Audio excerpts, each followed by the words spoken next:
ইপানী আকতাই নাখৰণী নামঘৰত তিনিদিনীয়া ভাগৱত ব্যাখ্যানুষ্ঠানৰ সফল সামৰণি।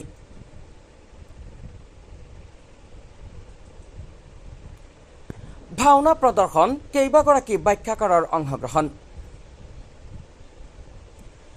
চিচিবৰ্গৰ ৰাজচক্ৰ অধীনত শ্ৰীপানী আকতাই নাখৰণী নামঘৰত যোৱা 7, 8 আৰু 9 মে তাৰিখে তিনিদিনীয়া কাৰ্যসূচীৰে অনুষ্ঠিত কৰা হয় ভাগৱত ব্যাখ্যা অনুষ্ঠানৰ লগতে ভাওনা প্ৰদৰ্শন কাৰ্যসূচী।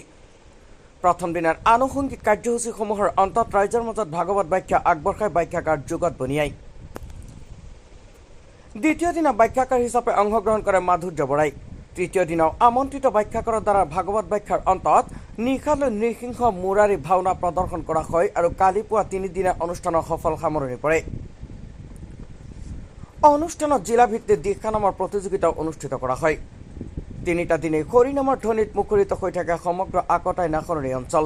আকতাই নাখৰণী কলিতা নামঘৰ আমি তিনিদিনীয়া কাৰ্যসূচীৰে ভাগৱত ব্যাখ্যাও ভাওনা লগতে দিহানামৰ প্ৰতিযোগিতা মূল এই তিনিটা কাৰ্যসূচী আছিলে। তিনিদিনীয়া আছিলে।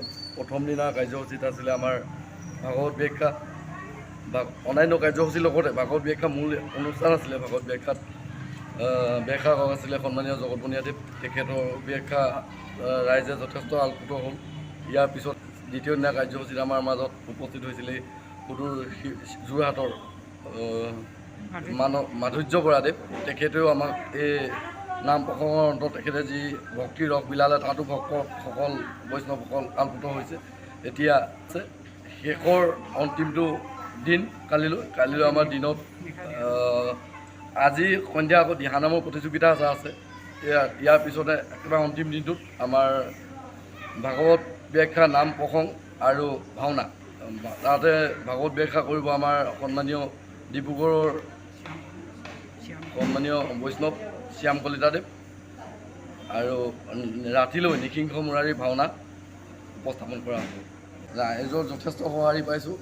ৰাইজৰ সহায় সহযোগিতা উৎসাহ আমাৰ বাবে আশীৰ্বাদ। গতিকে আমি যথেষ্ট আশীৰ্বাদ পাইছোঁ বুলিও ভাবিছোঁ, আনন্দিতও সুখীও। অনাগত দিনত আমি এনেকুৱা আৰু কাৰ্যসূচী কৰিবলৈ অকণমান সাহস পাইছোঁ বুলি ভাবিছোঁ আজিৰ দিনটোত।